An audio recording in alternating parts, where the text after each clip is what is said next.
स्वागत है आप सभी का इंडिया न्यूज पर। आपके साथ मैं अंजलि मुदगल और आज की और इस वक्त की सबसे बड़ी खबर लगातार इंडिया न्यूज आपको बता रहा है, जो कि बिहार की राजनीति से जुड़ी हुई है। सूत्र ऐसा बता रहे हैं कि डील फाइनल हो चुकी है जेडीयू और बीजेपी के बीच में और 28 तारीख को शपथ भी नीतीश कुमार ले सकते हैं। सूत्रों के हवाले से जानकारी ये भी मिल रही है कि डिप्टी सीएम बीजेपी से होगा, 2 मुख्यमंत्री बीजेपी से हो सकते हैं और नीतीश कुमार ने एक बार फिर से पाला पलटने की पूरी तैयारी कर ली है। पिछले कई दिनों से इस तरह के संकेत मिल भी रहे थे, चाहे वो नीतीश कुमार की तारीफ करना हो प्रधानमंत्री नरेंद्र मोदी की, कर्पूरी ठाकुर को जिस तरह से भारत रत्न दिए जाने का ऐलान केंद्र सरकार की तरफ से किया गया, परिवारवाद को लेकर जिस तरह से नीतीश कुमार यादव ने निशाना साधा लालू प्रसाद यादव पर, लालू प्रसाद यादव की बेटी का सोशल मीडिया का पोस्ट हो, बाद में उसे डिलीट करना हो, कई इस तरह के संकेत पहले से ही मिल रहे थे और अब सूत्र ऐसा बता रहे हैं कि ये पुख्ता हो चुका है, डील फाइनल हो चुकी है और नीतीश कुमार एक बार फिर से पाला पलटने वाले हैं। मेरे साथ ग्राउंड से शक्ति जुड़े हैं इंडिया न्यूज संवाददाता राणा सर भी मेरे साथ हैं, इसके अलावा आलोक मेहता सर भी मेरे साथ हैं। सबसे पहले शक्ति, आपके पास ही मैं आती हूं, वहां पर किस तरह की हलचल है, बयानबाजी किस तरह की, और क्या ये माना जाए कि 28 तारीख को नीतीश कुमार का शपथ ग्रहण हो सकता है, वहां पर किस तरह की खबरें चल रही हैं? देखिए, बिहार में सियासी हलचल काफ़ी तेज होगी, न सिर्फ सियासत बल्कि आम लोगों के जुबान पर भी यह है कि बिहार में अब नीतीश कुमार जो है एक बार फिर से जो है पलटी मार सकते हैं। और आपको बताया कि नीतीश कुमार ने अब इसके लिए मन भी बना लिया और तय तारीख भी जो है करीब करीब जो है अब तय हो चुका है कि नीतीश कुमार बीजेपी के साथ अब कब जाएंगे। और आपको बताया कि कल जो है इसको लेकर बड़ा फैसला हो सकता है। हालांकि जो है हमारे सूत्र बता रहे हैं कि 28 तारीख को जो है नीतीश कुमार एक बार फिर से जो है बिहार का मुख्यमंत्री के रूप में जो है शपथ लेंगे और इस बार उनके सहयोगी के रूप में जो है उनके पुराने सहयोगी बीजेपी जो है उनके साथ रहेगी और जो फार्मूला होगा, जो प्रारूप होगा सरकार का, उसमें नीतीश कुमार मुख्यमंत्री होंगे और बीजेपी की तरफ से 2 डिप्टी सीएम जो है फिर से बनाए जा सकते हैं। इसमें सुशील मोदी का नाम सबसे ऊपर चल रहा है और एक महिला जो है उप मुख्यमंत्री जो है इसमें हो सकती है और इसको लेकर रेणु देवी का नाम भी सबसे आगे चल रहा है। और जो मंत्री पद हैं, जो कोटे जो विभाग हैं, उसमें जो आरजेडी कोटे के अभी हैं, उन तमाम विभागों जो है वो बीजेपी के हिस्से आ सकते हैं और इसको लेकर जो है अब तैयारियां भी जो है अंदर खाने काफ़ी तेज हो चुकी है। और आपको बताएं कि दूसरी तरफ जो है राजनीति आरजेडी खेमे भी जो है इसको लेकर हलचल काफ़ी तेज हो गई है। राबड़ी आवास पर जो है आरजेडी के तमाम बड़े नेताओं का आना शुरू हो चुका है और सुबह से ही जो है तमाम नेता जो है वो बैठक जो है कर रहे हैं। लालू प्रसाद यादव से लेकर तमाम डिप्टी सीएम तेजस्वी यादव, तमाम नेता जो है शक्ति आप बने रहिए। राणा सर, आरजेडी कैंप भी बताया जा रहा है कि एक्टिव हो गया है और उतनी आसानी से तो लगता नहीं कि लालू प्रसाद यादव भी सब कुछ हाथ से जाने देंगे। जहां वो एक तरफ तैयारी कर रहे थे अपने बेटे को मुख्यमंत्री बनाए जाने की और अब सत्ता ही अगर हाथ से चली जाए, क्या विकल्प आरजेडी कैंप के पास सर नजर आता है? ये बड़ा वाजिब सवाल है और बहुत मुफीद है कि आप आरजेडी चुपचाप हाथ पे हाथ धरे बैठी रहेगी। लालू प्रसाद यादव बिहार के बहुत धाकड़ दबंग नेता हैं और लंबी राजनीति उनकी रही है। एक मौका ऐसा है जब उन बेटे को मुख्यमंत्री बना सकते हैं, बिहार की सरकार का अगुवा बना सकते हैं। उनके पास अभी गुंजाइश है। संख्या बल के लिहाज से आप देखें तो 114 विधायक अभी भी जेडीयू को छोड़ करके हैं। मैं एआईएमआईएम और एक निर्दलीय विधायक जोड़ दूं तो 116। 116 का मतलब ये होता है कि 231 विधानसभा में विधायक रहते हैं तो बहुमत लालू प्रसाद यादव के पास है। 243 की विधानसभा में 231 का मतलब ये होता है कि 12 विधायक अगर अब्सटेन कर जाते हैं। संविधान क्या कहता है? संविधान ये कहता है कि विधानसभा में या संसद में उपस्थित सांसदों या विधायकों की संख्या का बहुमत, तो अगर उपस्थित 231 रहते हैं तो ये 116 का आंकड़ा लालू प्रसाद यादव के हक में जाता है। अगर 243 होते हैं तब बहुमत का आंकड़ा उनकी हैसियत से बाहर चला जाता है, इसलिए वो जीतन मांझी को भी पटाने की कोशिश में है। हाँ। जीतन मांझी अगर आ जाते हैं तो 120 सीटें, 120 का मतलब है 240 तक अगर सांसद विधायक हैं सदन में तो बहुमत उनके पास है 239 तक, यानी कि 4 लोग और अब्सटेन कर जाते हैं तो फिर वो बहुमत उनके पास है। 2 चीजें, या तो वो 13 विधायकों का अब्सटेन करवा लें, वो जेडीयू के हों, या जीतन राम मांझी को अपने पाले में खड़ा करके 4 विधायकों का अब्सटेन करवा लें। ये दोनों विकल्प पर लालू प्रसाद यादव बहुत ताकत से, बहुत शिद्दत से, मजबूती से काम कर रहे होंगे। इस बात से आप नाइत्तफाकी नहीं रख सकती हैं। ये वाजिब सा सवाल था और यह समीकरण लालू प्रसाद यादव साधने की कोशिश हर मुमकिन करेंगे। बिल्कुल ठीक कह रहे हैं सर आप। और लालू यादव के लिए देखिए, पलटी मास्टर कहा जाता है नीतीश कुमार को कि एक हाथ को नहीं पता अगला हाथ क्या कर रहा है, लेकिन आलोक मेहता सर, इस बात से भी इनकार नहीं किया जा सकता कि लालू प्रसाद यादव भी उसी बिहार के मुख्यमंत्री रहे हैं, उसी बिहार की राजनीति पर अच्छी पकड़ लालू प्रसाद यादव की भी है, राजनीति के मजे हुए खिलाड़ी हैं।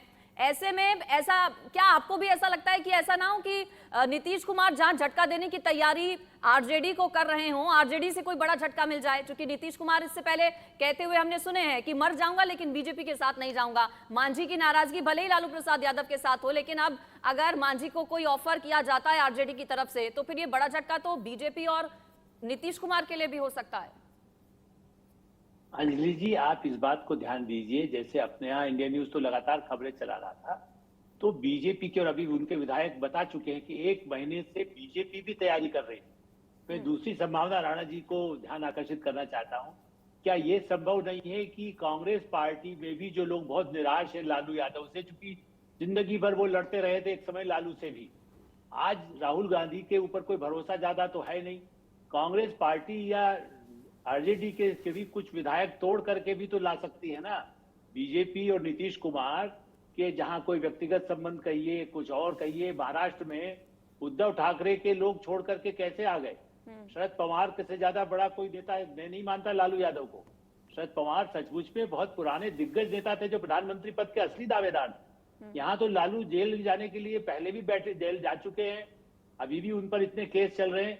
तो एक डूबती नाव, आलोक जी आप बिल्कुल सही कह रहे हैं, मैं आपकी बात से 100% सहमत हूं, लेकिन लालू प्रसाद यादव के पास खोने को कुछ नहीं है। आप कई तरह के मुकदमों के घेरे में हैं, आपके ऊपर जांच का शिकंजा है, आपके पास एक संभावना है कि आप कोशिश करके अपने बेटे को मुख्यमंत्री बना लें, इसलिए बाजी उनके हाथ से निकली हुई है। और निकली हुई बाजी को देख करके आदमी हर मुमकिन कोशिश करता है। जब मैं डूब रहा होता हूं तो मैं तिनके को भी पकड़ने की कोशिश करता हूं। तो लालू प्रसाद यादव के लिए अभी तो स्थिति वही है, जो डूबते को तिनके का सहारा, वो हर मुमकिन कोशिश करेंगे, बाजी अपने हाथ में। इसके बाद हालात लगातार बिगड़ते चले जाएंगे। लालू प्रसाद यादव की राजनीति, आरजेडी की राजनीति, भविष्य की संभावनाएं, यह सब कुछ जो है वो धूमिल होती चली जाएंगी, इसमें कोई दो राय नहीं है। बीजेपी ने जो इस बार पत्ता खेला है वो बीजेपी के भविष्य की राजनीति और बिहार में रणनीति के लिहाज से बहुत बहुत कारगर साबित होगा। लेकिन लालू प्रसाद यादव इस बार यह मौका गंवाना नहीं चाहेंगे, इसलिए मैं कह रहा हूं, आप बिल्कुल सही कह रहे हैं। कांग्रेस के 19 विधायकों में से आज की तारीख में अगर आवाज आप लगा दीजिए तो 15-17 ऐसे ही दौड़े चले आएंगे। वहां बिल्कुल अजीब सा संतोष है। कांग्रेस के सभी विधायकों को लगता है कि यह पार्टी आगे नहीं जा सकती है, उनका भविष्य बिहार में नहीं है, नरेंद्र मोदी बीजेपी के साथ चलने में भलाई है। अब यह है कि अगर उनकी सीटें बीजेपी सुरक्षित कर दे या नीतीश कुमार सुरक्षित कर दें कि विधानसभा चुनाव में हम आपको टिकट देंगे, 19 को 19 आ जाएंगे, स्थिति तो वहां ऐसी ही है। लेकिन लालू प्रसाद यादव के लिहाज से मैं कह रहा था कि चूंकि उनका एक पुराना सपना रहा है कि मेरा बेटा मुख्यमंत्री बन जाए, तो वो अपनी पूरी ताकत लगाने की कोशिश करेंगे। बिल्कुल। और राकेश जी भी मेरे साथ न्यूज रूम से हैं। राकेश जी, अंदर खाने कुछ चर्चाएं तो ये भी हैं कि जेडीयू के भी कुछ नेता, कुछ विधायक नाराज चल रहे हैं और वो ये चाहते हैं कि लोकसभा चुनावों में उन्हें तरजीह मिले, और अगर वो तरजीह उन्हें नहीं मिलती है तो फिर क्या आरजेडी कैंप की एक ये भी कोशिश हो सकती है कि जेडीयू के कुछ लोगों को तोड़ा जाए? देखिए, जिस तरह से ललन सिंह खेमे के जो विधायक थे, जो इस तरह से कहा जा रहा था शुरुआत में कि 11 विधायक हैं, लेकिन जो अभी सूत्रों से हमारे पास जानकारी आ रही है, जेडीयू के वरिष्ठ नेता के मुताबिक 3 से 4 विधायक रह गए हैं, और वो भी ऐसे समय में नहीं जाएंगे जबकि उनको पता है कि उनकी सदस्यता जा सकती है। तो ऐसे में सामने अब आने के लिए वे भी विधायक तैयार नहीं हैं। जेडीयू के बड़े नेता ने एक मेरे को मैसेज किया है, तो ये साफ तौर पर समझ सकते हैं कि जेडीयू जहां के जो विधायक पहले थे ललन सिंह के साथ, अब उतने लोग नहीं हैं। अब लालू प्रसाद यादव ने जिस तरह से कमान अपने हाथ में लिया है और जीतन राम मांझी को एक ऑफर दिया गया हम पार्टी को, जिसके खेमे में 4 विधायक हैं, कि डिप्टी सीएम आपके पुत्र को बनाते हैं, साथ ही साथ 2 से 3 लोकसभा सीट का ऑफर दिया गया है उनको, गया, औरंगाबाद और जहानाबाद, इस तरह की बातें सामने आ रही है। जो हमारे सूत्र हैं इस बात की जानकारी दे रहे हैं। तो लगातार जो पटना में जो स्थितियां हैं, सियासत जो है पल पल बदल रही है। अब रही बात की तेजस्वी की ओर से ये कहा गया है कि वे आगे भी जो है जनहित के कार्यों को करते रहेंगे। उनकी ओर से टिप्पणी अभी उन्होंने अपने घर पर इस तरह का बयान दिया है। साथ ही साथ अगर बात करें कि जिस तरह से ये बिहार के बड़े नेता, बीजेपी के बड़े नेता सुशील मोदी की। सुशील मोदी ने बड़ा बयान दिया। उन्होंने कहा कि दरवाजे ये नहीं होता कि हमेशा किसी के लिए बंद होते हैं और जरूरत के मुताबिक खुलते हैं। तो साफ तौर पे और ऐसा आप होता भी समझ है सकते हैं। राजनीति में, अपने सभी की मजबूरियां होती हैं, अपने फायदे के लिए कोई कभी भी किसी के साथ अंजलि, भी जा खबर सकता ये भी है जी। कि लालू प्रसाद यादव और तेजस्वी यादव के बीच में 1 घंटे से बातचीत चल रही है। उनको पता है कि नीतीश कुमार अब साथ छोड़ के जा रहे हैं, तो बहुमत के लिए अगर कोई समीकरण बन सकता है, कुछ लोगों से बातचीत हो सकती है, कुछ तोड़ ताड़ की जा सकती है, तो कर लेना चाहिए। अंदर खाने बाप बेटे के बीच में चर्चा जो है यही हो रही है। सरकार को हम बचा लें तो फिर कैसे, विकल्प क्या हो सकता है, किन किन लोगों को जोड़ा जा सकता है। तो अब ये आखिरी दौर की लड़ाई जो है वो चल रही है। लेकिन बिहार में अब सभी नेताओं को ये पता होगा कि बीजेपी अब नीतीश कुमार के साथ आ रही है और बीजेपी फ्रंट फुट से खेलती है।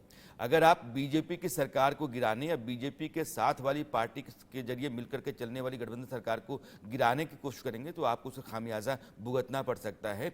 इसलिए इतनी हिम्मत किसी दूसरे दल में रहने वाले विधायक की नहीं होगी जो पहले सोच रहा था जब बीजेपी नीतीश कुमार के साथ खुले तौर पर नहीं थी। अब ये संकेत साफ है कि दोनों दल साथ साथ आने जा रहे हैं, यह सरकार बनने जा रही है। इस सरकार को नहीं बनने देने के रास्ते में जो भी आदमी अड़चन पैदा करेगा उसके लिए नई मुसीबत खड़ा हो सकती है। तो मुझे लगता है कि जो लोग पहले ललन सिंह के साथ थे, राकेश ठीक कह रहे हैं, वो अगर 12-13 लोग थे तो लालू प्रसाद यादव ने यही सोचा होगा कि एब्सटेन करा देंगे। एब्सटेन कराने के बाद बहुमत तो मेरे पास है ही 115 विधायकों का, तो 115-16 लोग मेरे पास हैं, 10-11 लोग ललन सिंह के जरिए एब्सटेन हो जाएंगे तो बहुमत साबित करके मैं तेजस्वी को मुख्यमंत्री बनवा दूंगा। बाद में उनकी सत्ता चली जाएगी, हम फिर से चुनाव लड़के उनको जितवा कर ले आएंगे या पैसे दे देंगे, जो राजनीति में अक्सर होता रहता है।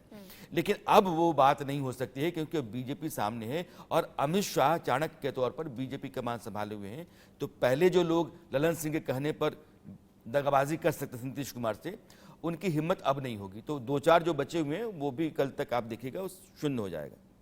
बिहार की राजनीति में बीजेपी के लिए राणा सर कैसे इसे देखें, बीजेपी को भी क्या फायदा होगा? क्योंकि देखिए एक अच्छी पकड़ तो है बिहार में नीतीश कुमार की, लोकसभा चुनाव नजदीक है, जो टारगेट 400 पार का बीजेपी लेकर चल रही है उसमें नुकसान हो सकता था अगर नीतीश कुमार को साथ नहीं लेते। क्या इसे बीजेपी के भी बड़े फायदे के तौर पर देखें? ये सवाल मैं चाहता हूं कि आलोक जिसका जवाब दें। निश्चित रूप से मेरा मानना है कि बीजेपी नीतीश के आने से जो विकास के लिए केंद्र सरकार ने लगातार उनको जो सहायता दी उनके मुख्यमंत्री रहते हुए, उसका जो लाभ है बीजेपी को नहीं मिल पा रहा था। फिलहाल नीतीश यदि साथ आते हैं और प्रधानमंत्री नरेंद्र मोदी अगले कुछ दिनों में जब वहां जाएंगे, यदि उस साथ में रहकर के सभाएं करेंगे, रामनाथ ठाकुर जो जिनको कर्पूरी ठाकुर के बेटे हैं उनको सामने जैसा रख करके जब कल्पित किया गया, तो इससे लगता है कि ईमानदारी और भ्रष्टाचार के खिलाफ लड़ाई में तो लालू के खिलाफ एक बड़ा जो बीजेपी का प्लान है उसके तहत आने वाले, चूंकि प्राइम मिनिस्टर नरेंद्र मोदी कल के लिए नहीं सोचते कि आज सरकार बनेगी, उन्होंने दूर से, इसीलिए मैं कह रहा हूं कर्पूरी ठाकुर जी के लिए उन्होंने पहले से सोच रखा था, जहां तक मैं समझ पाता हूं, क्योंकि उन्होंने बार बार उनको कोट किया था पहले की सभाओं में भी।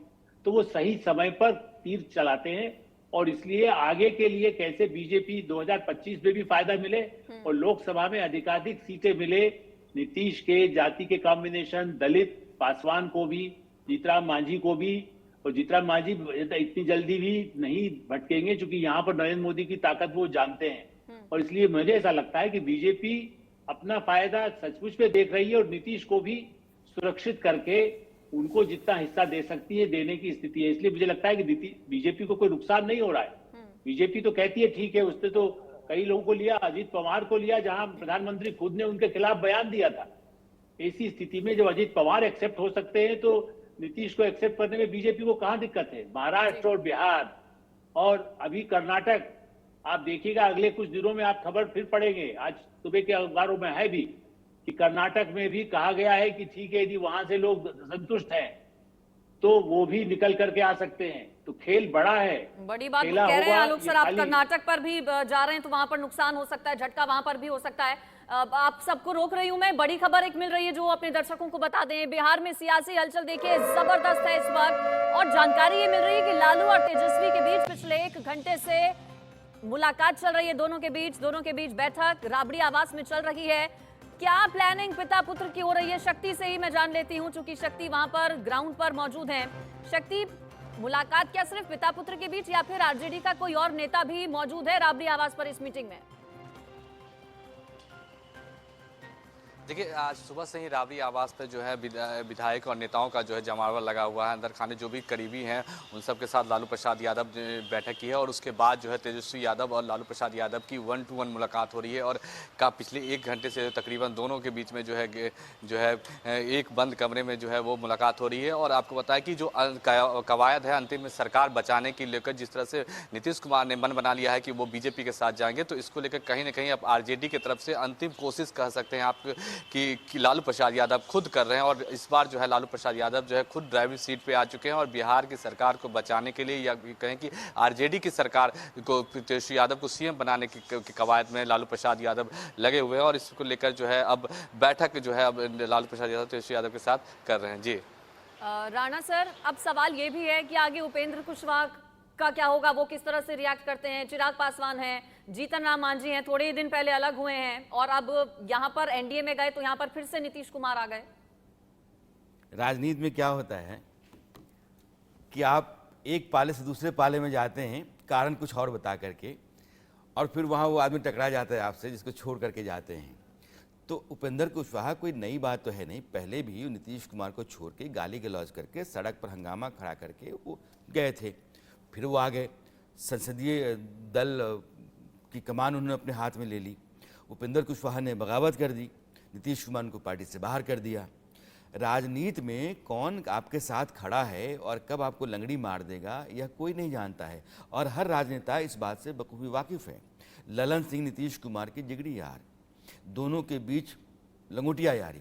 लेकिन नीतीश कुमार को जब घंटी बजने लगी तो पता चला कि घंटी इसलिए बज रही है क्योंकि नीतीश कुमार की जमीन वही ललन सिंह खींच रहे हैं। वो अपने साथ कुछ विधायकों को मिला करके लालू प्रसाद यादव से हाथ मिलाने जा रहे हैं, सरकार गिर रही है। उन्होंने अध्यक्ष की कमान अपने हाथ में ली, ललन सिंह को अध्यक्ष पद से हटाया, लेकिन ललन सिंह को हटा करके उनसे दुश्मनी नहीं मोली, उनसे खटास पैदा नहीं की, उनको अपने साथ जोड़ा, उनके घर गए बता 2-3 बार उनके साथ बैठे। क्यों? क्योंकि ललन सिंह को जोड़ के नहीं रखेंगे तो पता नहीं कितने विधायक ललन सिंह ने तोड़ रखे हैं, वो लेकर के अचानक चले जाएंगे लालू प्रसाद यादव के साथ। इसलिए पुरानी दोस्ती का, पुराने रिश्तों का, पुराने संबंधों का हवाला दे करके वो जो जज्बाती लगाव है भले ही फरेब का है लेकिन बना करके रखा जाए। नीतीश कुमार संबंधों को, अपने शब्दों को और समय को, 3 चीज़ों के बहुत माहिर आदमी हैं। संबंध कहाँ कब भुनाना है वो जानते हैं, शब्द कहाँ कब क्या बोलना है वो जानते हैं। विधानसभा में पिछली बार जो बोल गए वो अपवाद के तौर पर उनके रिकॉर्ड में रहेगा। और समय, किस समय कौन सा फैसला लेना है वो बहुत अच्छी तरह जानते हैं। इसलिए 19 साल से बिहार के मुख्यमंत्री हैं, कुर्सी पर बैठे हुए हैं और अगले 1.25 साल भी वो मुख्यमंत्री कुर्सी पर बैठे रहेंगे। आपको भारतीय राजनीति में नीतीश कुमार की तरह का, मैं शातिर धूर्त नहीं कहूँगा, लेकिन अपने फायदे के लिए इस तरह से चीज़ों को साध लेने वाला नेता नहीं मिलेगा। यही सवाल मैं आलोक सर से करने वाली थी और उसका जिक्र राणा सर ने कर ही दिया। मुझे आलोक सर नहीं याद आता, मतलब ठीक है अपने सियासी फायदे के लिए लोग पाला पलटते हैं, लेकिन इतना जबरदस्त, मतलब इतना तेजी के साथ कि हर 2 साल में आप अपने फायदे के लिए पाला पलट रहे हैं। क्या आप नीतीश कुमार के अलावा भारतीय राजनीति में कोई ऐसा राजनेता दिखता है या नजर आता है? मेरे जहन में नहीं राणा सर, नीतीश कुमार जैसा हर 2 साल में। जी हाँ बिल्कुल, आपने जो ठीक कहा, मैंने कहा शरद पवार भी बल्कि सत्ता से हटना पड़ा। शरद पवार को बार बार पाला बदला, विरोध में जाके ज्यादा रहे। नीतीश कुमार की विशेषता, इसको आप कहेंगे, इसीलिए उन्होंने शब्द इस्तेमाल, मैं कह रहा हूँ चतुर, क्योंकि बने रहना, देखिए पाना आसान है, उसको रिटेन करना, चाहे संबंधों का मामला हो या कुर्सी का हो, उन्होंने करके। और साथ में देखिए, यदि खुद पर यदि दाग ज्यादा होते तो वो भी लालू की तरह जेल में होते। आपको याद होगा, लालू जब पहली बार सत्ता में आए तो नीतीश कुमार उनके साथ मंत्री में थे और मैं तब वही बिहार में संपादक था, इसलिए मैं जानता हूं कि आप देखिए चारा कांड में वो नहीं फंसे, वरना उस कांड में कई लोगों को जो हिस्सेदारी मिली वो लोग जेल में रहे, जगन्नाथ मिश्रा तक जेल में रहे, जो कि वो तो कांग्रेस के नेता थे। ऐसी स्थिति में नीतीश कुमार अपने को बचा करके कीचड़, दलदल, तूफान, आंधी, उसमें निकल करके आना, ये इसको आप चातुर्य भी कहें और अपना दामन बचाए रखें।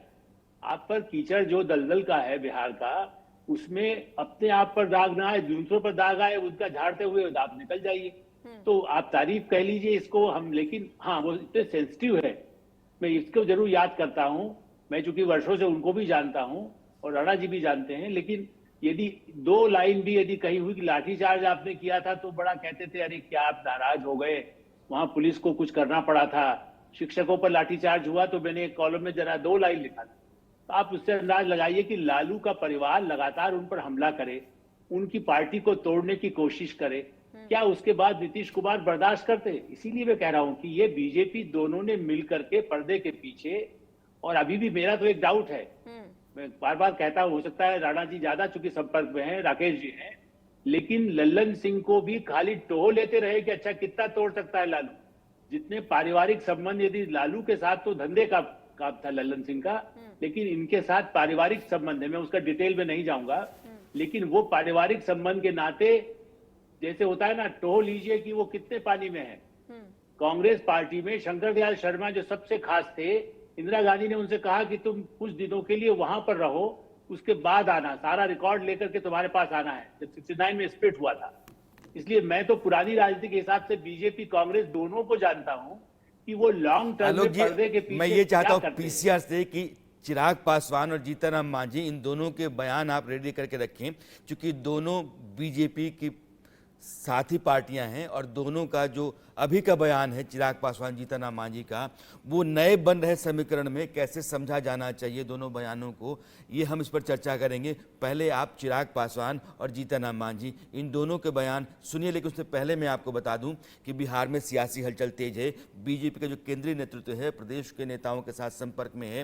रोड मैप सरकार का क्या होना चाहिए, नीतीश कुमार की सरकार बनेगी तो उसका जो अपना कॉम्पोजिशन है क्या होगा, सरकार अगले 20-21 महीने तक क्या करेगी, सरकार के काम करने से जो इमेज बनेगी बीजेपी और जेडीयू की साझा सरकार की वो कैसी होगी, 2024 के चुनाव से पहले सीटों का समीकरण या साझेदारी क्या होगा, और जो दल पहले से साथ में हैं, जो जीतनराम मांझी, चिराग पासवान, उपेंद्र कुशवाहा, उनको कैसे अपने साथ जोड़े रखा जाए। इन सब बातों पर कमोबेश बीजेपी की तरफ से निर्णय हो चुका है, वह तैयारियां हो चुकी हैं। अब उनको यह बात बताई जा रही है, तो दोनों की तरफ से जो बयान है वो आप सुनिए। मुझे लगता है अगर मगर में अगर हम लोग उलझेंगे तो बहुत सारे प्रश्नों के बिना आधार के जवाब देना होगा। मुझे लगता है just a matter of time, कुछ ही समय में परिस्थिति स्पष्ट हो जाएगी। अगर मगर की परिस्थितियां इससे पूर्व भी कई बार आई हैं, तो अगर सिर्फ हाइपोथेटिकली ही प्रश्नों के जवाब देते रहें तो मुझे नहीं लगता कि उसका कोई आधार बनेगा। एक बार परिस्थिति स्पष्ट हो जाए, मेरा गठबंधन भारतीय जनता पार्टी के साथ है, एनडीए गठबंधन का सबसे बड़ा घटक दल भारतीय जनता पार्टी है, जो भी फैसला होगा वो भाजपा लोजपा आपस में मिलकर लेगी। अगर एनडीए में नीतीश कुमार आते हैं और एनडीए के लोग, एनडीए में तो हम हैं लेकिन मेजर पार्ट तो हम हैं नहीं, भाजपा के लोग हैं, और भाजपा के लोग अगर उनको एक्सेप्ट करते हैं तो हम उनका विरोध नहीं करेंगे। ये कितना बार हम कहें। तो चिराग पासवान और जीतनराम मांझी को आपने सुना। न्यूज रूम से मेरे साथ राकेश जी जुड़े, उनके पास मैं अब जाऊंगी, लेकिन उससे पहले राणा सर आप ही के पास में आ रही हूँ। चिराग पासवान को सुना हमने, जीतनराम मांझी को सुना। अब पूरी बिहार की राजनीति ठीक है, यहाँ पर जोड़ तोड़ चल रही है, लेकिन इस बीच इंडिया ब्लॉक के लिए सर ये कितना बड़ा झटका, चूंकि इस पूरे अलायंस के सूत्रधार नीतीश कुमार थे, देश के कोने कोने में गए, अलग अलग नेताओं के साथ उन्होंने मुलाकात की, कोशिश की कि सबको एक साथ लेकर आए, लेकिन फिर अब खुद ही पलटी मार ली और लावारिसा क्या माने कि अब इंडिया गठबंधन हो जाएगा आगे, क्योंकि ममता बनर्जी तेवर दिखा चुकी हैं, केजरीवाल को भी हम देख चुके हैं। पहले इन चिराग और जीतनराम मांझी के बयान को मैं एक बार समझा देना चाहता हूं। चिराग पासवान को अपनी सीटों से मतलब है और बीजेपी के साथ चल करके फायदा होगा। नरेंद्र मोदी की अगुवाई में एनडीए जब लड़ेगा तो कोई दो राय नहीं कि बिहार में उनका परचम लहराएगा, लिहाजा वो चाहें कि अधिक से अधिक जितनी सीटें वो ले सकते हैं ले लें। पिछली बार जो 6 सीटें थीं, क्योंकि उनके चाचा और वो दोनों बटे हुए हैं, तो 3 सीटें हो सकता है कि चिराग पासवान को मिले, लेकिन ये तय है कि 3 के 3 सांसद उनके जीत करके आ जाएंगे। जीतनराम मांझी को भी पता है लालू प्रसाद यादव हो सकता है कि उनको अपनी तरफ लाने की कोशिश कर रहे हों, हो सकता है कि उनसे बात कर रहे हों, हो सकता है कि वो कह दें कि हम आपको ठीक ठाक लोकसभा सीटें भी दे देंगे और यहाँ भी मंत्रिमंडल में अच्छा खासा स्थान दे देंगे, आपके बेटे को डिप्टी सीएम बना देंगे। लेकिन जीतनराम मांझी सधे और पके राजनेता हैं, उनको पता है कि जो बीजेपी केंद्रीय नेतृत्व है और लालू प्रसाद यादव का परिवार जिस तरीके से भ्रष्टाचार के मामलों में फंसा हुआ है, वो उधर जाकर के नप सकते हैं। इसलिए वो इस तरह का जोखिम नहीं उठाएंगे। तो बीजेपी इन दोनों दलों के साथ, चिराग पासवान और जीतन राम मांझी के दलों के साथ जो समझौता करेगी सीटों को लेकर के, मुझे लगता है कि दोनों संतुष्ट होंगे। कुछ लोकसभा की सीटें, एक राज्यसभा की सीट, एक लोकसभा की सीट, एक राज्यसभा की सीट, ऐसे बीजेपी एडजस्ट कर लेगी। नीतीश कुमार को साथ ला करके उसको फायदा ये है कि उनकी इमेज का, जो आलोक जी बार बार कह रहे थे कि नीतीश कुमार ने इतनी बार पाले बदले, शरद पवार पर डेंट इसलिए है कि शरद पवार पर करप्शन के बहुत सारे मामले लग गए, लेकिन नीतीश कुमार ने अपने चेहरे को, अपनी ईमानदारी को बचा करके रखा है। उनके खिलाफ 20 आरोप आप लगा सकती हैं, उनके खिलाफ घंटों बोला जा सकता है। बिहार का नर्क बना के उन्होंने रखा, बिहार में विकास बहुत नहीं हुआ, जिसकी गुंजाइश थी कुछ नहीं हो सका। नवीन पटनायक ने उड़ीसा में बहुत कुछ कर दिया इसी दरमियान, लेकिन नीतीश कुमार चुपचाप बैठे रहे। सड़क और बिजली और स्कूल, यह सब विकास नहीं है। अगर 20 साल में बुनियादी जरूरतें ही आप पूरा करते हैं तो आपने कुछ नहीं किया है। बावजूद इसके उन्होंने अपनी इमेज के बूते ही अपनी जगह भारत की राजनीति में बचा के रखी है, और इसीलिए नरेंद्र मोदी की पसंद में भी आते हैं। अब इंडी गठबंधन आपका आता हूं। इंडी गठबंधन कभी भी अपनी शुरुआत से ही उम्मीद नहीं जगा पाया, वो एक मजबूत संभावनाओं के साथ खड़ा नहीं हो पाया।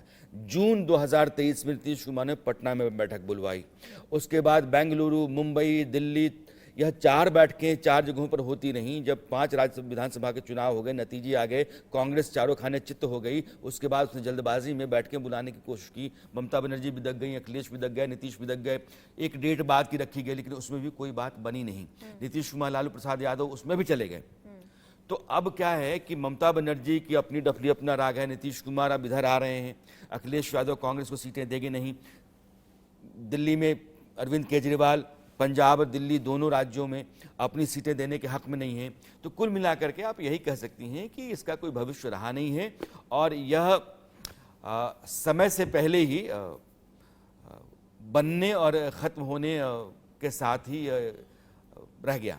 बिल्कुल महत्वपूर्ण बातें बोली है राणा सर ने, और इस बीच एक बड़ी जानकारी जो मिल रही है वो अपने दर्शकों को बता देते हैं। जबरदस्त उठापटक है बिहार की राजनीति में, लगातार बैठकों का दौर भी जारी है, और जानकारी ये मिल रही है कि चिराग पासवान दिल्ली के लिए रवाना हुए हैं। एनडीए के बुलाने पर, बीजेपी नेताओं के बुलाने पर चिराग पासवान दिल्ली जा रहे हैं। अमित शाह के साथ चिराग पासवान की बैठक हो सकती है।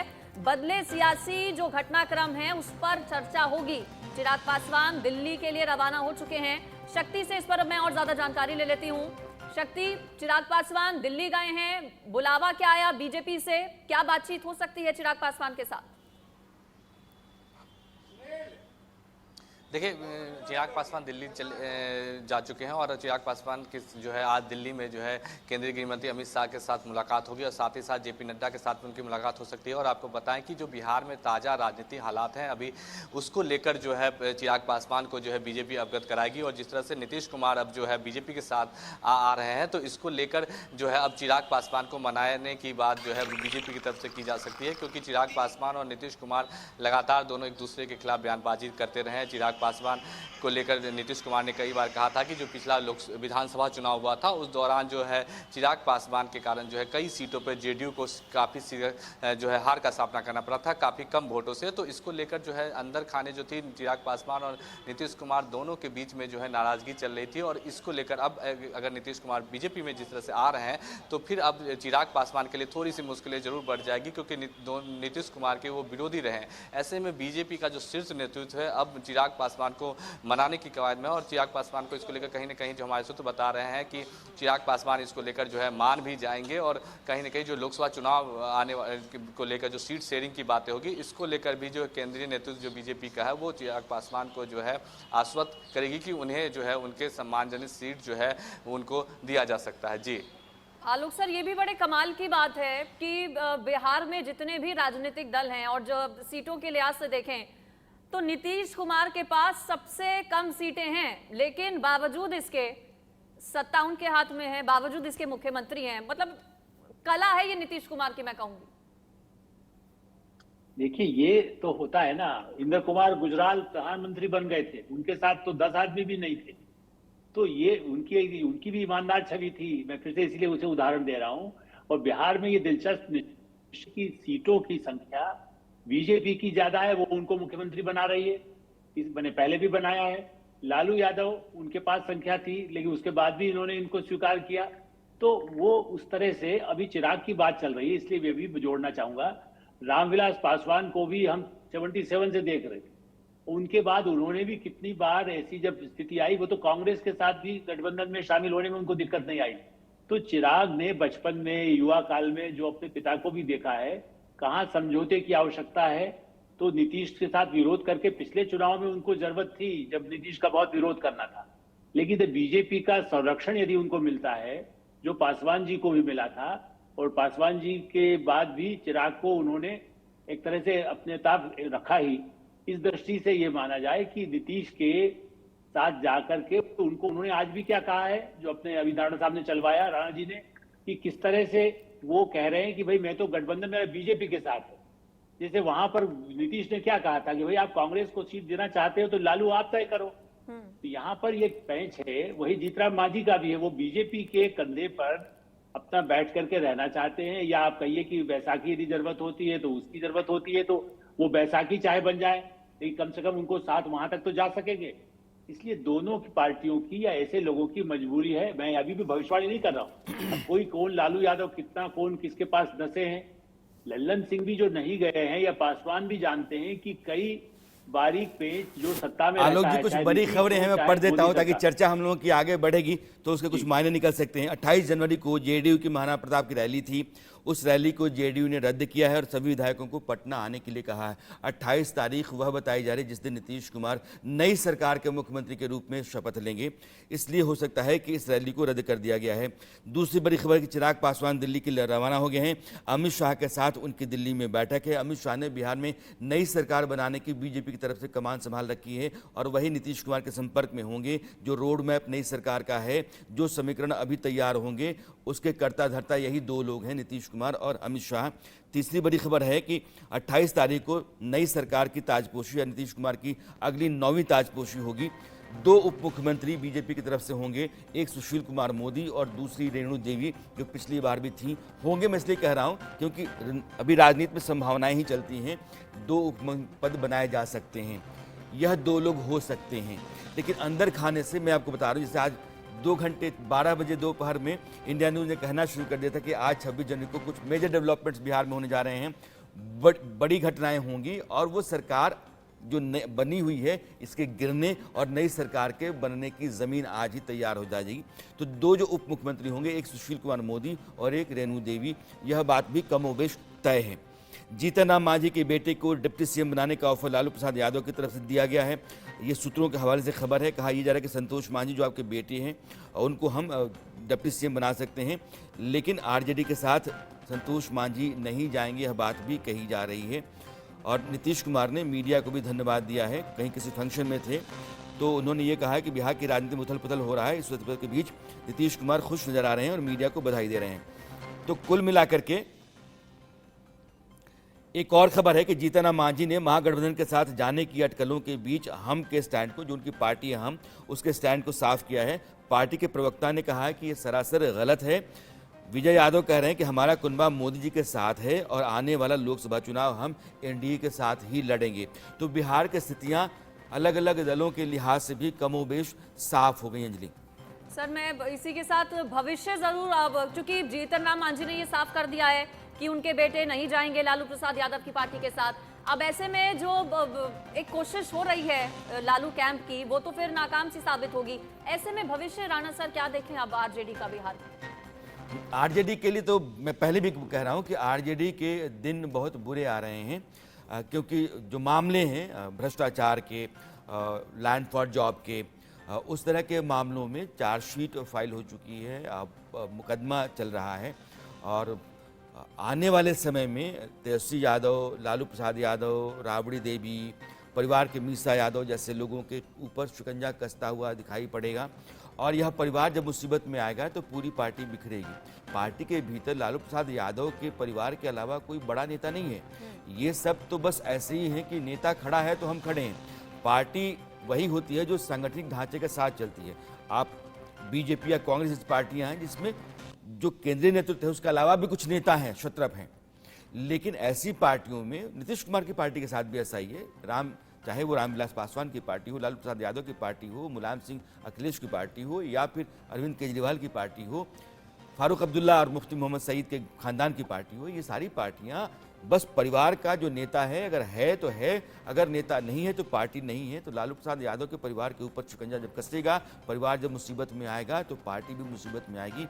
लिहाजा 2024 के चुनाव में आप देखेंगे नीतीश कुमार और नरेंद्र मोदी, इन दोनों की जोड़ी बिहार में एक तरफ से वो 40 सीटें साफ करते हुए निकल जाएगी और दूसरी तरफ लालू प्रसाद यादव और आरजेडी के लोग लगातार मुसीबत में घिरते चले जाएंगे। बिल्कुल आलोक सर, ऐसे तो लोकसभा चुनाव क्या विधानसभा चुनाव में भी तकलीफें बहुत ज्यादा रहेंगी, क्योंकि कई अलग अलग घोटाले, कई अलग अलग मामले, पूरी की पूरी लालू फैमिली शिकंजे में कसती जिसमें नजर आती है। ऐसे में चाहे लालू प्रसाद यादव हो, बेटे हों, उनकी पत्नी हो, उनकी बेटियां हो, सभी पर शिकंजा कसेगा तो फिर पार्टी तो अंधकार में आगे है। लोकसभा चुनाव छोड़िए, विधानसभा चुनाव में भी यही होने वाला है। फिर देखिए, विधानसभा तो दूर है, लेकिन मैं अभी एक और बात जोड़ूंगा। कांग्रेस मुक्त भारत का जो नारा मोदी जी ने दिया था, बिहार में यदि कांग्रेस इस झटके में लालू जीता, वो जातिवादी उनका ज्यादा रहा है। कांग्रेस में तो कई जातियों के अल्पसंख्यक सब कुछ रहे हैं। इसीलिए अब ये देखने की बात है कि जहां राहुल गांधी तो पूर्णिया में सभा करने जा रहे हैं, अब उसमें लालू यादव कितना उनको साथ दे पाएंगे, वहां जाकर खड़े होंगे तो किस मुंह से कहेंगे, क्योंकि कांग्रेस के लोग ही लालू के खिलाफ पूरे समय लड़ाई करते रहे। तो जब तक कांग्रेस बाहर थी, उनके साथ नहीं थी, तो लालू के खिलाफ ही वो लोग रहे। तो इसी स्थिति में आप ये देखिए कि पहले तो कांग्रेस मुक्त बिहार होगा, उसकी संख्या कम होती जाएगी। इसीलिए मैंने पहले भी कहा कि कई विधायक, जो राणा जी ने भी माना कि हो सकता है जितने विधायक है उनमें से टूट के इधर चले जाए, उनको कोई लोकसभा का टिकट एक आध को दे दे, किसी को कहीं विधानसभा के लिए प्रॉमिस कर दिया जाए, या कहीं न कहीं और भी जो लॉलीपॉप होते हैं सत्ता में, तो उनके जो समर्थक हैं या जो बिहार में बड़ा इन्वेस्टमेंट करने वाले हैं, वो लोग भी बाहर लॉबी लगी रहती है कि किसके साथ जाना ठीक है। आज बिहार में अभी नीतीश जी ने पिछले महीने बड़े पैमाने पर इन्वेस्टर मीटिंग किया था, आपको याद हो यदि, तो कोई बहुत पुरानी बात नहीं है, 1-1.5 महीने पहले की बात है। और इसलिए जो लोग वहां पर चाहते हैं कि स्थायी सरकार हो, दुनिया के देश हो या भारत के पूंजीपति हो, ये भी एक इसको ध्यान रखिए। सरकारें ऐसे प्रदेशों में, उत्तर प्रदेश में स्थायी तो दिख रहा है, तो फैक्ट्रियां आ रही हैं, उसी तरह बिहार में भी जो चाहेंगे, तो लालू तो पैसा उतना मांगते हैं। मैं वहां रहा हूं, जिन लोगों ने मुझे, पूंजीपतियों ने कहा कि जितना हम इन्वेस्ट करना चाहते हैं उतना तो रिश्वत आप मांग रहे हैं उनकी पार्टी के लोग, तो आप इन्वेस्ट क्या करेंगे? बैंक वाला कहता है इतना लोन इनको देंगे और पूरा का पूरा यदि किसी खजाने में जा रहा है, जैसे फारूक अब्दुल्ला 100 करोड़ लेकर के बैठे, अभी वो केस आगे बढ़ने वाला है, सीधा बैंक से पैसा निकाल लिया गया 100-150 करोड़ रुपया कैश। Can you imagine? इस तरह के भ्रष्टाचार जो परिवारवाद वाले लोग हैं, इन सबके जो खाते खुले हुए हैं, ठीक है, जांच में, अदालत में, बुजुर्गियत के नाते उनको ज्यादा समय जेल में नहीं रखा जाता, या केस भी थोड़े ढीले होते हैं, क्योंकि हमारी अदालत ऐसी हैं। बिल्कुल, और ये तो साफ है कि देखिए लालू फैमिली की मुश्किलें अब बढ़ने वाली हैं। सत्ता हाथ से बैठे बिठाई चली गई है, नीतीश कुमार ने पाला पलट लिया है। शक्ति, मुख्यमंत्री नीतीश कुमार, 2 डिप्टी सीएम होंगे बीजेपी से। इसके अलावा कैबिनेट की क्या तस्वीर होगी, चूंकि एनडीए की और भी कई साथी सहयोगी दल हैं, कैबिनेट में किसको किस तरह से एडजस्ट किया जाएगा, इस पर भी कोई बातचीत हुई है क्या? जी देखिए, जो हमारे सूत्र बता रहे हैं इसको लेकर जो है नीतीश कुमार जो है जब सीएम की पद की शपथ लेंगे 28 को, तो उस समय जो है बीजेपी की तरफ से 2 डिप्टी सीएम हो सकते हैं। आपको बताएं कि सुशील मोदी और रेणु देवी का नाम सबसे आगे चल रहा है, और ये दोनों जो है एक बार फिर से बिहार के उप मुख्यमंत्री पद का शपथ लेंगे। और साथ ही साथ जो उन विभाग जो अभी आरजेडी के पास हैं, उन विभागों को जो है बीजेपी के कोटे के जो मंत्री के द्वारा जो है वो भरा जाएगा। और साथ ही आपको ये भी बताएं कि इसको लेकर जो है अब जीतन मांझी की पार्टी के जो 4 विधायक हैं उनको भी मंत्रिमंडल में शामिल किया जा सकता है, और एक मंत्री जो है उनके जो है पार्टी की ओर से भी जो है नई सरकार में देखने को मिल सकती है। जी राणा सर, चूंकि बीजेपी पहले ये कह रही थी कि हम नीतीश कुमार को मुख्यमंत्री नहीं बनाएंगे अगर हमारे पास आते हैं, तो अब ऐसे में जब बीजेपी ने ये क्लियर कर दिया, मतलब ये सूत्र जो बता रहे हैं कि नीतीश कुमार ही मुख्यमंत्री बने रहेंगे, ऐसे में लोकसभा चुनावों को लेकर क्या डील आपको लगता है डन हुई होगी? सीटों को लेकर किस तरह से बंटवारा आगे हो सकता है? कभी भी किसी भी दल के साथ नीतीश कुमार कोई समझौता करें और आप यह मान लें कि वो मुख्यमंत्री कुर्सी उस दल को देने के बाद साथ चलने पर राजी हो रहे हैं, तो फिर ये नीतीश कुमार को नहीं समझने वाली स्थिति है। नीतीश कुमार अपनी कुर्सी अपने पास रखने की स्थिति में ही किसी आदमी के साथ या दल के साथ बातचीत कर सकते हैं, भले वो नरेंद्र मोदी की अगुवाई वाली बीजेपी ही क्यों ना हो। तो बीजेपी के साथ जब भी डील हो रही है तो यह मानकर चले कि मुख्यमंत्री कुर्सी नीतीश कुमार के पास ही रहेगी। और आप ये चाहें कि लोकसभा चुनाव के बाद कुर्सी बीजेपी के पास आ जाए, यह भी नहीं हो सकता है, भले सरकार चली जाए। लेकिन नीतीश कुमार को आपको 2025 तक, जब तक यह विधानसभा सत्र है, तब तक मुख्यमंत्री रखना ही पड़ेगा। अगले चुनाव के लिए आप नई नीति, नई रणनीति आप तैयार कर लें, उस पर वो राजी हो जाए, ये बात अलग है। लेकिन नरेंद्र मोदी का भरोसा जीतने के बाद उनके भीतर इस बात की गुंजाइश जरूर बन जाएगी कि 2024 के आगे नरेंद्र मोदी चलते हैं तो 2025 के आगे मैं भी चल सकता हूं, क्योंकि मेरी उनके साथ बन जाएगी और मैं बना लूंगा, चिपक जाऊंगा। तो नीतीश कुमार अपनी सरकार रखने के लिए, अपने को कुर्सी पर बनाए रखने के लिए नरेंद्र मोदी के साथ अपने रिश्ते और बेहतर कर सकते हैं। ये वही नीतीश कुमार हैं जिन्होंने 2014 में अपना रास्ता अलग किया था कि ऐसे किसी भी दल के साथ नहीं चल सकता हूं जिसका नेता नरेंद्र मोदी हो। और 2019 में मुझे याद है कि यही नीतीश कुमार कह रहे थे कि इस देश में कोई ऐसा ताकतवर प्रधानमंत्री हुआ ही नहीं जैसा नरेंद्र मोदी हैं। तो नीतीश कुमार के कहने पर, उनके बयान पर आप मत जाइए, बस उनकी नीयत और मंशा पर जाइए। वो सिर्फ यही है कि मेरी कुर्सी मेरे पास कैसे रहे, उसकी खातिर वो समझौता करते हैं। अब जो समझौता है, कुर्सी बीजेपी ने उनको दे दी क्योंकि बीजेपी को पता है कि उनकी कमजोरी क्या है और उसके बगैर वो रह नहीं सकते हैं। उसके एवज में आप जो चाहें सो रख लें। आप समझ सकती हैं कि एक पार्टी किसी सरकार में हो और उसका एक भी मंत्री केंद्रीय मंत्रिमंडल में ना हो, क्योंकि कुर्सी सलामत है। उन्होंने आरसीपी को बनाया अध्यक्ष और आरसीपी ने बीजेपी आला कमान के साथ डील करके खुद ही वो मंत्री बन गए। उस समय भी उनको नहीं पता था कि आरसीपी ने खेल कर दिया। बाद में आरसीपी सिंह को उन्होंने हटाया, ललन सिंह को उन्होंने अध्यक्ष बनाया। ललन सिंह जा रहे थे लालू प्रसाद यादव के साथ मिलकर खेल करने के लिए। तो नीतीश कुमार जो कुछ भी अपने जीवन में करते रहे पॉलिटिकल करियर में, चाहे जॉर्ज फर्नांडिस के साथ किया हो, चाहे शरद पवार यादव के साथ किया हो, या फिर आरसीपी या ललन सिंह के साथ किया हो, उनके साथ भी उनके लोग करते हैं, वो आरसीपी और ललन सिंह। तो ऐसा नहीं कि उनके ऊपर बहुत यकीन उनके नेताओं को होता है या गठबंधन को लेकर के कोई बहुत ही साफ सुथरी मंशा उनकी रहती है। उनको यही है कि मेरी सरकार मेरे पास, तो अब मैं कह रहा हूं कि एवज में क्या, तो बीजेपी कहे कि 10-12 सीटें आप ले लो, बाकी छोड़ो, क्योंकि आपको मुख्यमंत्री बना दिया है, उस पर वो मान जाएंगे। आलोक मेहता सर, चूंकि इंडिया ब्लॉक के लिए भी ये बहुत बड़ा झटका हो गया, राहुल गांधी की भारत जोड़ो न्याय यात्रा बिहार पहुंचने वाली है 28 तारीख तक, 2 दिन के बाद, और 28 तारीख को ही कहा जा रहा है कि नीतीश शपथ भी ले सकते हैं बीजेपी के साथ जाने के बाद। ऐसे में अब किरकिरी तो देखिए बहुत ज्यादा हो गई है, चूंकि नीतीश कुमार ही अलग हो गए हैं। अब इंडिया अलायंस का क्या भविष्य सर आप देखते हैं? राहुल गांधी जब बिहार पहुंचेंगे तो क्या लगता है कि लालू प्रसाद यादव को जाना चाहिए ताकि थोड़ी जो साख है वो बची रह सके? कुर्सी तो चली गई हाथ से, पार्टी का भविष्य भी अंधकार में है। ऐसे में राहुल गांधी की भारत जोड़ो न्याय यात्रा में क्या लालू प्रसाद यादव आपको लगता है नजर आएंगे? लालू प्रसाद या तेजस्वी यादव नजर आ सकते हैं। अभी हमें नहीं मालूम कि उनको निमंत्रण दिया गया कि नहीं। देखिए, कांग्रेस पार्टी तो ये चाहती है कि बिहार में वो अपने बल पर अधिकाधिक सीटें लाए और राहुल गांधी का जादू दिखाई दे।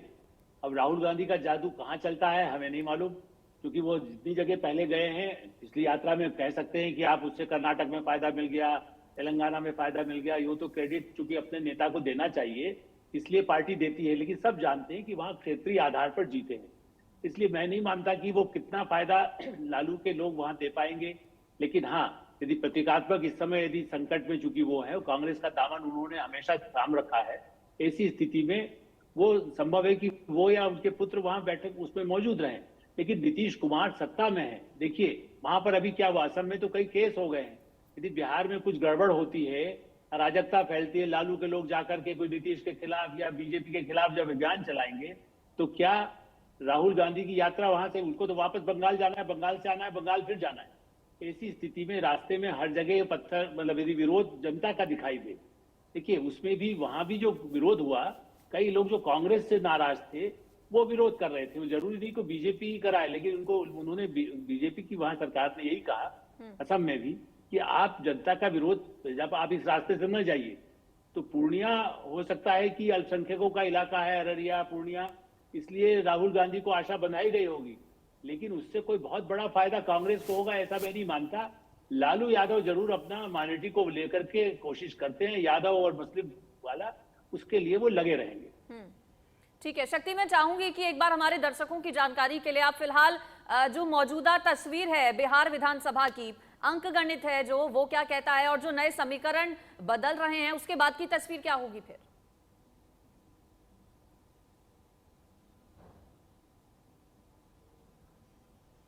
यही नीतीश कुमार जी के लिए नंबर है, जादुई आंकड़ा है जो है सरकार बनाने का, वो 122 की संख्या में है। और सबसे बड़ी पार्टी जो अभी आरजेडी है 79 उसके सीट हैं, उसके बाद बीजेपी है, उसके बाद सबसे कम जो है हम कह सकते हैं जेडीयू 45 सीटों पे है, और है तीनों बड़ी पार्टियों में से। उसके बाद है जो है लेफ्ट पार्टियां हैं 16 है, कांग्रेस 19 है, और जीतन मांझी की जो है 4 जो है विधायक उनके पार्टी में है। ऐसे में जो है जिस तरह से पिछले दिनों जो है एक खबर आई चल रही थी कि जेडीयू के कुछ विधायक जो है नाराज चल रहे थे, और उनकी जो टूटने की संभावना थी उसको लेकर जो है आरजेडी की तरफ से ये उसको लेकर भी जो है फिलहाल जो है उस पर लेकर भी जो है एक बार फिर से ये संभावना तेज हो गई है। और लालू प्रसाद यादव और तेजस्वी यादव जो उनके दोनों पिता पुत्र हैं, उनके बीच में ये मंथन हो रहा था, वो जो है फिलहाल अब खत्म हो गया है। और इसको लेकर कहीं ना कहीं तेज जो है दोनों जो है पिता पुत्र अब इसमें लगे हुए हैं कि बिहार की जो सियासत है उसको बदलने से किस तरह से रोका जाए, या फिर अगर नीतीश कुमार जो है वो बीजेपी के साथ जाते हैं तो फिर उसको किस तरह से जो है सरकार, अगर आरजेडी की सरकार जो है कि अगर किस तरह से बचेगी, इसकी कवायद में भी दोनों लगे हुए हैं। लेकिन फिलहाल जो है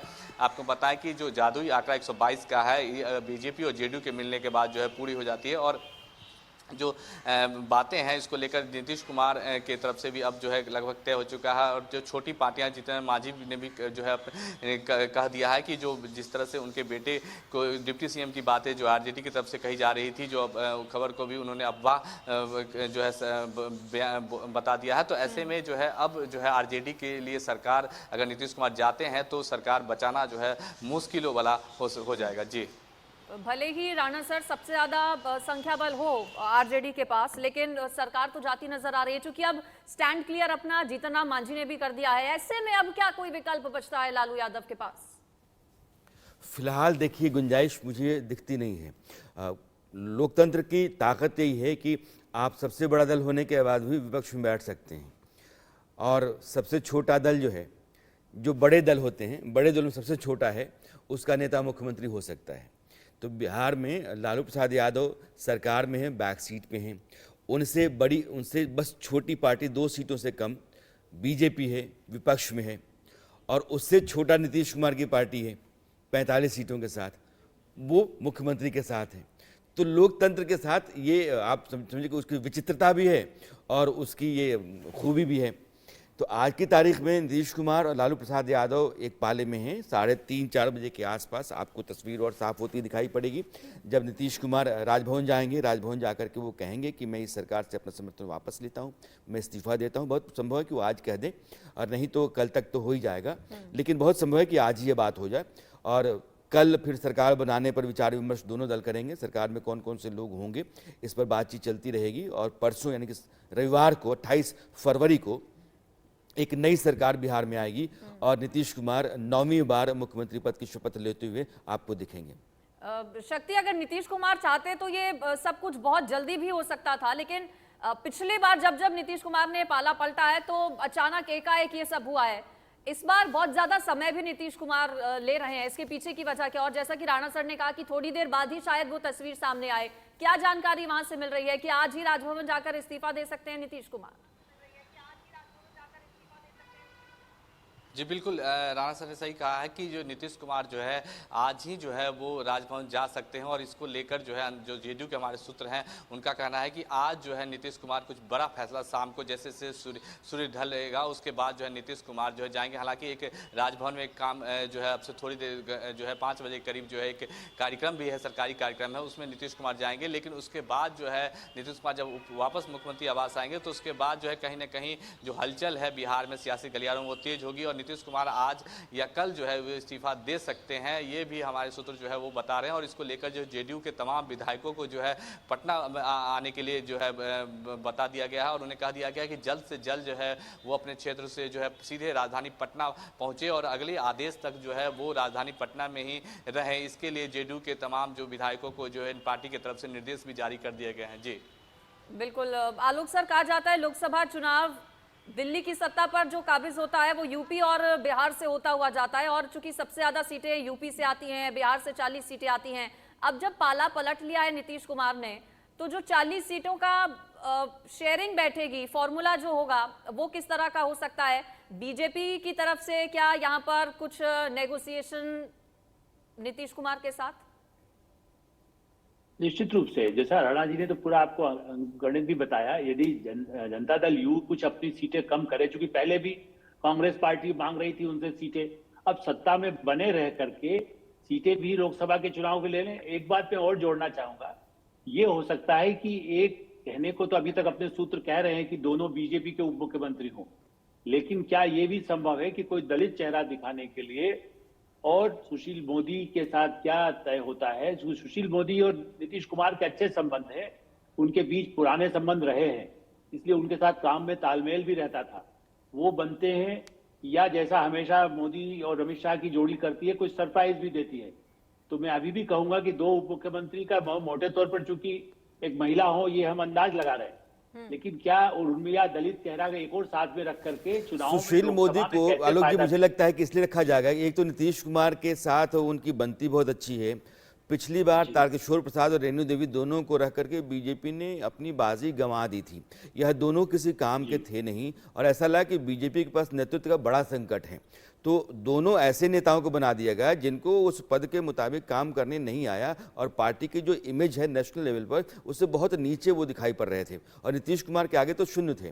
तो नीतीश कुमार के मुकाबले में एक नेता जो कद का हो और उसकी हैसियत वैसी देश की राजनीति में भी हो, सुशील कुमार मोदी ही हैं। तो बीजेपी की मजबूरी है कि मोदी को तो आप लाएं ही, और रेणु देवी को मैं इसलिए कर होता है रेणु देवी जब पर कोई दलित महिला हो जाए कि वो नोनिया जाति से आती हैं और पिछड़ा तबका है, और चूंकि दिल्ली बुलाया गया था, उनसे बात हुई थी। बहुत समय बीजेपी में कुछ भी कहना आसान नहीं है, लेकिन मुझे लगता है कि आपकी बात सही है कि रेणु देवी की जगह वो कोई दलित महिला भी हो सकती है। बिल्कुल, और इसके लिए थोड़ा ही इंतजार मुझे लगता है करना होगा। बहुत जल्द पूरी जो पिक्चर है वो क्लियर हो जाएगी।